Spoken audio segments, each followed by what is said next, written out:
Guys नमस्ते। म आज एउटा नयाँ हेल्परसँग आइरहेको छु। उहाँ बहिनीले एकदमै छोटो भन्नुभएको छ। हेर्मै त कस्तो देख्छ होला उहाँलाई। मलाई पनि एकदमै खुल्दुल खुल्दुल भइरहेको छ। हेर्नुहोस् ल डन।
ल गर गर ल अब फुत्त यता हेर।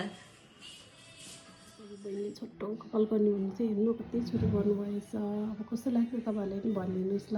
हेर्नु त कपाल काट्ने मान्छे चाहिँ को यो मान्छे हो। सृष्टि अगाडि गर त कपाल। कस्तो लाग्यो तिमीलाई? मलाई एकदम राम्रो लाग्यो। लङ बबमा तिमीले कटन ब्याङ्क्स गरेको? यस, आई लभ कटन ब्याङ्क्स। त्यसैले कटन ब्याङ्क्स चाहिँ किन मनपर्छ तिमीलाई? म गाला मोटो सन्तान यस्तो हुन्छ कि। Thank you Srishti. By by by.